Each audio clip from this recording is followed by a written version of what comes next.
Hey, I think you can see me now, hopefully. Let me know if you can. I am Trish Harris, and I tried doing this on my iPad first. That didn't work. So now I'm on the phone, which is different because I'm going to have to hold it. But that's okay. Um, I think I'm live. If you could respond, that would be great.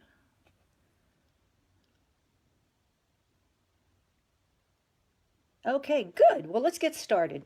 My name is Trish Harris, and I am a tamari maker, and I've been a tamari maker for 20 years.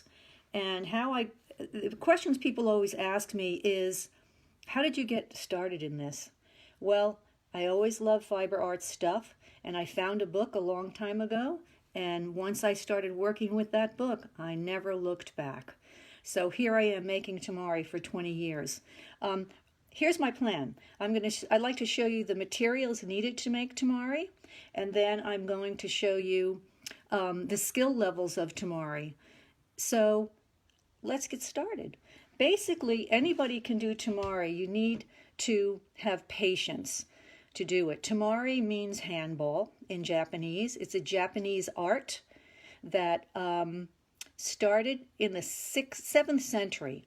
It started in China and it immigrated to Japan, and it was originally made as a toy by the threads of kimonos. But it evolved into an art form and now is a very, very important art form in Japan. So how do we start?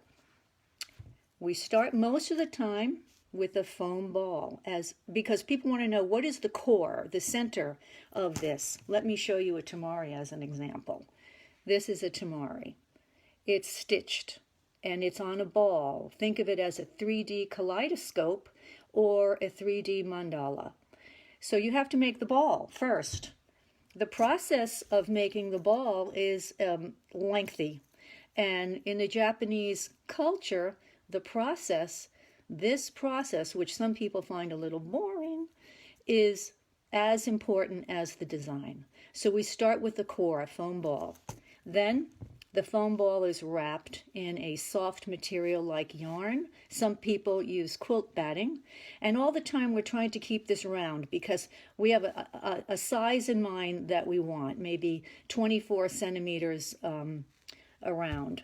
So the foam ball, the yarn, and then it's wrapped in thread. I use serger thread, and I use 2 threads at a time. And once the ball is covered, I cut off 1 thread and do a final wrap in a single thread, because that becomes my stitching surface and it becomes my canvas, so to speak. So the canvas of this ball would be this aqua color. So I have a ball here, this black, done. So the core is there, the yarn is there, the black is there. And now I have to figure out dividing this ball. So to do that, I use this strip of paper that is simply a strip of paper from printer paper that went through the shredder. And I put a north pin, the white pin at the top. I wrap this around and then fold it up and make these notches. And the notches are where I put my equator pin and my south pole pin. So on this ball, you see a north pole pin, a south pole pin, I hope you can see that, and 4 red pins from my equator, because these will be my measurements. Everything is measured here. Nothing's perfect, but everything is measured as well as you can. So the next thing after I have that ball is I have to put in some guidelines. So I use those pins that I had to start stitching, and you see these green lines here. Those are my guidelines. In other words, it's the skeleton of the tamari. So I put in 8 of them here. Even though my design is only worked on 4, I wanted to put in 8. So I work here, North Pole, South Pole. And the center section here, where the red pins were, is where this blue band is, which is called the obi, or the belt or the sash on a kimono. So this is a very simple design. This is a beginning class design, because the idea of this is to be able to make a ball that is round, that you can hold in your hand and not drop on the floor, except everybody always drops them on the floor anyway, including me. And to learn a few stitches. It's a mindful practice. And if you look at this, the black part, that process of making that ball, is just as important as the pink part, because the black part is the negative space. And in trying to measure correctly, all the measurements are done in metrics, you get a beautiful negative space. So there's a negative space in the center. I stitched this little metallic sort of belly button there. I call it a jewel, not a belly button. And on the side, when I'm finished with these two motifs, the bottom one and the top one, hopefully they meet at the obi, close enough. And then I did something with this negative space, which was created by creating these two flowers. So I stitched this little spray. It's called a pine cone stitch. It went underneath the obi, and it was measured off in like 1/2 centimeter little sections. So this is a very beginning tamari. And I'm going to show you some other beginning tamaris right now. I'm a member of the Japanese Tamari Association. I'm in their certification program. Sometimes I think I'm crazy for doing that because it's very, very challenging. But the challenge is part of my growth as well. It's part of all of our growths. So I'm going to put this stuff away. And I'm going to bring over...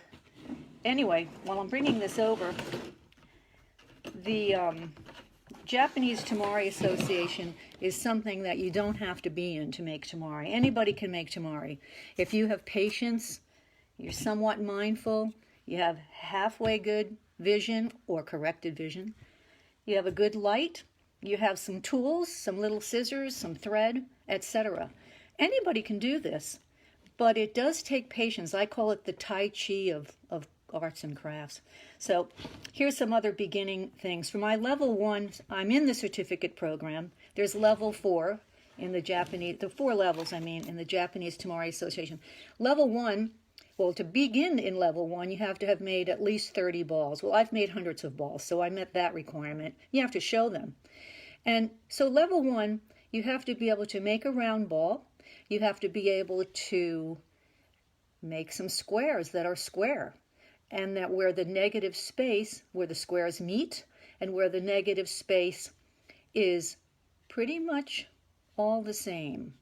So this one passed inspection from my Japanese judges. The thing about this is stitching a square on a curve creates a curve. So the bigger the square, the curvier the bottom part gets. So it's an interesting thing to see that. This is a beginning tamari. You move on and so here's some other squares where I put a little space in between the squares and made the square bigger. The bigger the square, the curvier the bottom. You can see that bottom, that wonderful little curve that happens there. I love that. And so that's another one. Moving on in level 1, you'll learn stitches like this. That is called a spindle stitch. Again, look at the negative space. The negative space is pretty good. That's not red ribbon, that's the ball wrap. And these spindles start at the center and move up on a curve. And hopefully they meet more or less the same. Here's a variation on that. These spindles with the squares.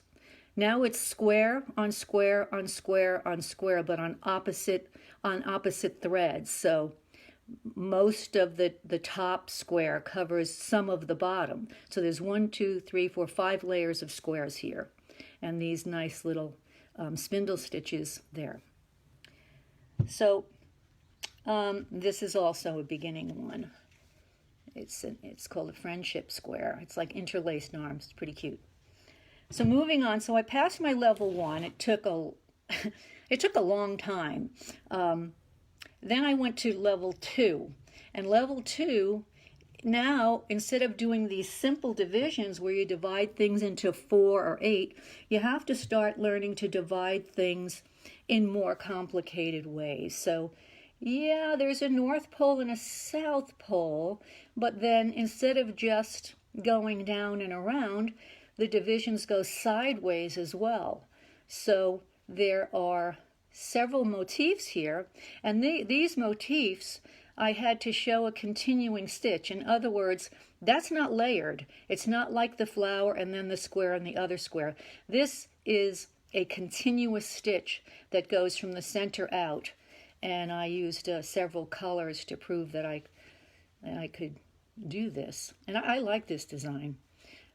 So this is called a compound 8. So I had to show and prove and do many examples and do some of them over again before my mentor, Barbara Seuss, who's a wonderful master of Tamari, she was my mentor and approved that this one, for example, could be sent to Japan and be judged. And thank goodness it passed judgment. They all didn't. Some of them I had to do over again. So that would be level 2. This is another example of level 2 on a compound 8 where the white part counts. And these are interlaced triangles. When you do these divisions on Tamari, you're usually working with squares, diamonds, triangles, pentagons, and hexagons. The more skill level you have, the more variations you have. So I had to do other things, like I had to prove that I could needle weave some sections here. This is not something I do often because it wasn't my favorite thing to do, but I had to do that. And then I had to move from the compound 8 to the compound 10. You notice this starts with 10 sections, and then it's sectioned off as well as you can, and you end up with pentagons. So there's a series, 1, 2, 3, 4, 5, a series of pentagons, and then within those white pentagons, there's a series of other pentagons and a little stitch in the middle. And by the way, somebody says I must be great at geometry. Not really. I like geometry. I like seeing is what I like. And this is a lot of seeing. So basic, I don't have to know like the formulas of geometry. I'm not a mathematician. I was an educator for 30 years in psychology and education. This is a mindfulness practice more than a geometry, just basics. So this one also passed the test. So here's another one. This is another variation of tens with this little trifold thing which links them together. And this one's bigger. So that's level 2. Okay, let me move this out of the way and try not to drop everything on the floor. Then we move on to level 3. So I passed my level 1, I passed my level 2. Now I've been working on level 3, which is mind-blowing because I don't read Japanese. And a lot of my homework that I have to prove certain skills are in books like this, which is written in Japanese. I have 7 of these books, and I have 7 different books, and I have assignments to do in these books. Unfortunately, it's not in English. And so I have to look at the drafts, and that's where the geometry comes in, and that's where the experience comes in of visualizing the layers of some of these Japanese experts that write these books. And I just love it. I work on Tamari every single day. If I'm not doing it with my hands, I'm doing it in my head. So level 3, now I've been working on level 3, kinda. Level 3, I have to start really understanding the polyhedrons, like the use of many different kinds of shapes in a design. So starting, let's say, with something like this. This ball has, where the other ones are 4 pieces or 2 pieces, this has 92 pieces.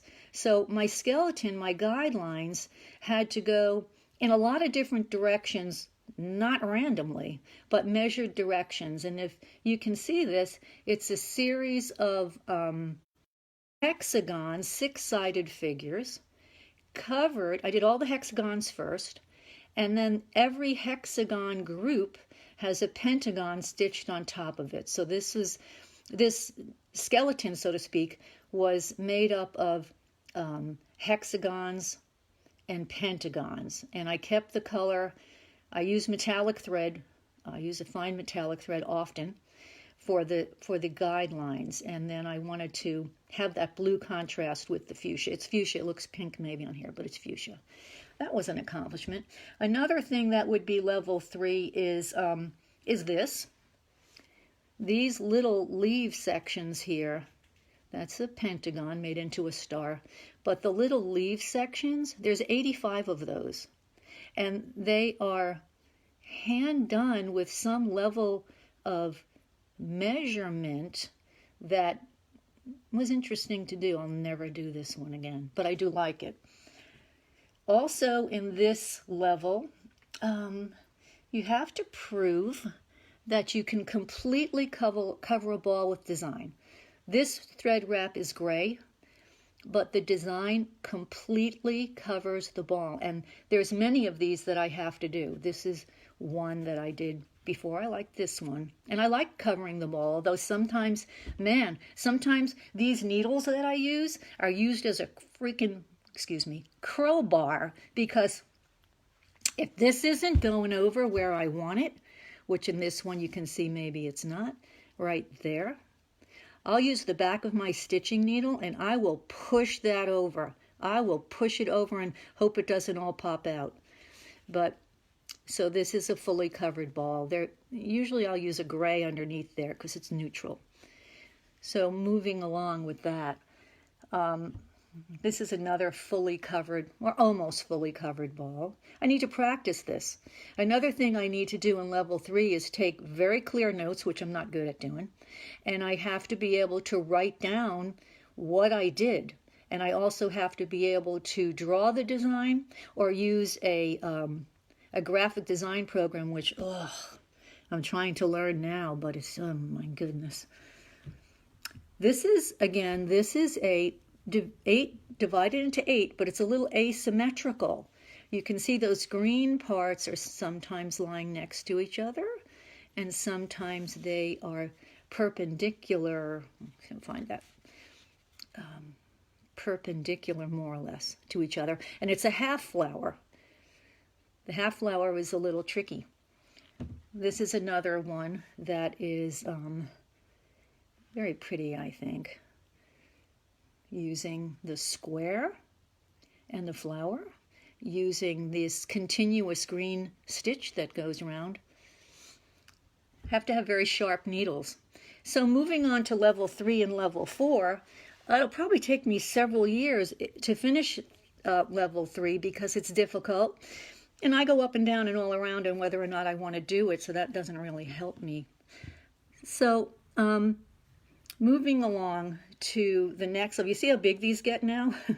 This doesn't, what the heck is that? Okay, this, I cannot hold this in my hand. When I'm working on these, I have it in a pillow on my lap. So this is a series of hexagons within 2 other hexagons. And it's a special kind of a stitch there in that flower. And this part is basically an 8-part square that's been made into a little bit of hybrid. So thank you for your comments. I have to pay attention, so I can't really multitask and respond to these, but I'll look at them later. So moving along, here is the big mother lode of division. If you look at this division, this blue thread, the metallic fine blue thread, is going in a lot of different directions, and sometimes I didn't get it right. So again, the crowbar comes, my little needle crowbar comes in handy. What I'm doing here is I'm going to fill this entire thing with that little stitch that you saw on the Christmas tree one or something, and that little yellow swirl stitch. So that the little flowers are in that. I'm using the hexagons and the pentagons. When I start designing more complicated, anything I would turn in to level 3 for certification would have to be more complicated than this. I'd have to integrate the designs a little more skillfully because these are separate designs on here. But I like it, and I'm going to finish this. This is stitched with very fine thread. This one, I don't know how much time I have left here. But I want to talk about this one. I showed this before on here on something, and I absolutely love this. Thanks to my friend Jen Weber, who is a mathematician and a tamari maker. She figured this Japanese design out, and this is unbelievable. It's a series of, there's a lot of hexagons and pentagons going on here, but they're open. If you look at that aqua and you see that orange part, okay, 1, 2, 3, 4, 5, that is the pentagon.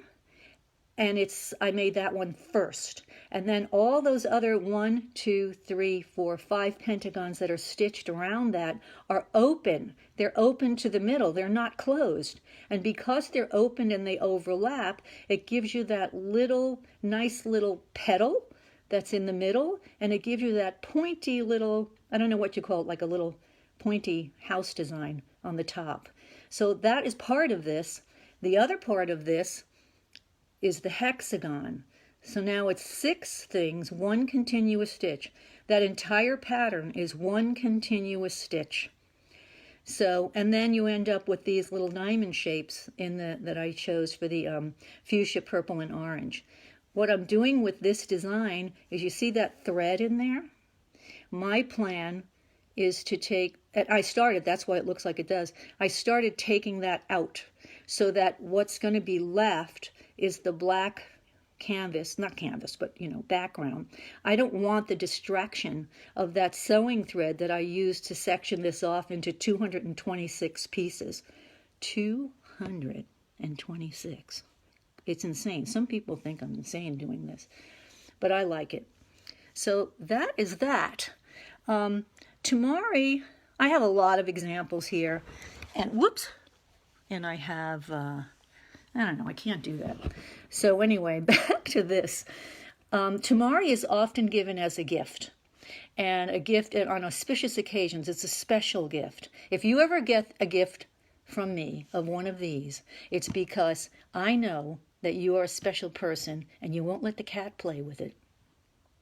So I have received a few gifts of Tamari, much to my dismay.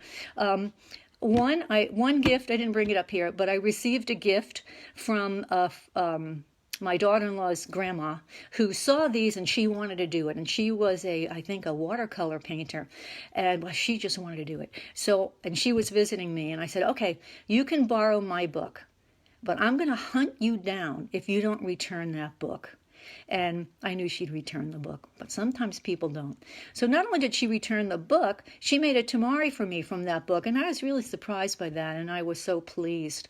Here's another gift that I got recently. You all probably know, or most of you know, Deb Kearse. Deb Kearse is a fabulous oil painter in this area, and she's a friend of mine. She went to Japan because she had her paintings in an exhibit, and she found the Tamari Museum, which is in Tokyo. Wouldn't it be great if we had a Tamari Museum here? But we don't. So she went to the Tamari Museum in Tokyo, and she brought this back for me, and this is beautiful. It's so skillfully done. It's not a gazillion sections. It's the compound 10, which I did before. I noticed that. But the contrast between the black background and the white, I'll call them snowflakes, gives you that black flower in the middle, which I love. And I thought, I'm going to try that. So I tried it. However, not being Japanese, I didn't go with, well, my skill wasn't that great at that stitch, but I did achieve the idea of it. So I sectioned off, I understood the sections. I chose a fuchsia color, and of course I didn't want to do black on white because I don't know why, but I didn't. I think because I was afraid my stitch wouldn't be as skillful as whoever made that one, and it isn't. But I wanted to also see what would happen if I used colors, and if I used, there are 20 sections to this. So if I took those snowflakes, extended them out, made the center a little bit smaller, and used various pairs of the color. So there's an orange pair, a light yellow pair, there's a pink pair, and then I knew that the flower part wouldn't show up as good as it did in the black, so I decided to stitch the center of those little areas, excuse me, with a purple thread. And what I learned from this experience is this person who did the black one used the guidelines are black. Can't really see them. It's a metallic black. I don't think you can see it. So on the fuchsia, I used a fuchsia metallic, which wasn't exactly the same color, but close enough. I didn't have the same materials. So I very much enjoyed this gift. So thanks to Deb Cares. I'll treasure this always. It is an auspicious gift to get something from the Tomari Museum in Tokyo. So that brings me to, how are we doing on time? Because I could talk. Okay, it's a little late. 2 more things I want to show you, and then I'll be done. This is called my Harry Kyo.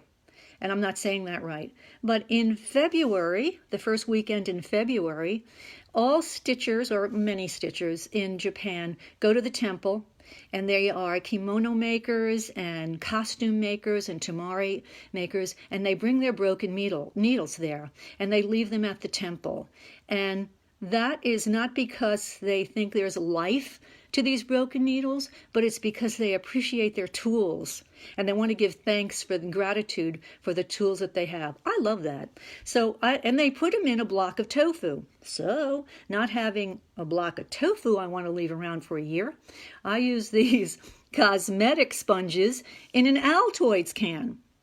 Okay, and so I put my broken needles, the ones that were used to be crowbars too often, or the ones that were just bent because of one reason or another, and I put them in here. You think I'll take these to a temple?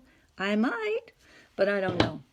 The last thing I want to show you is my off-the-grid tamari. I've been, as we all have been, very concerned about, did she call them COVID? I've been very concerned about this virus, and I've seen a lot of artists express the COVID virus.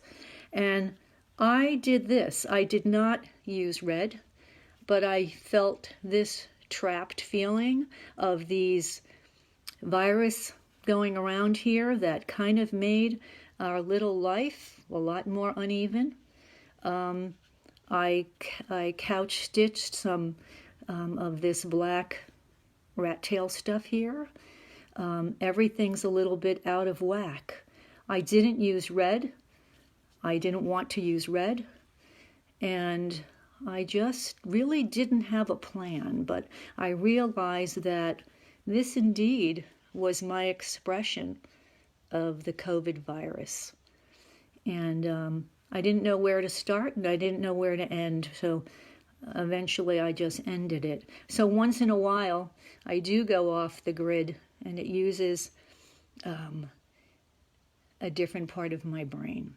So anyway, if you are interested in tamari, you should give it a try. I teach occasionally in the county. I don't market my teaching very much. I've taught at the Clay and Metal Loft in Leesburg, and I've taught it a couple of times at Earth, Wind, and Fleece in Lovettsville. I teach with 2 private groups who just need some guidance with their tamari.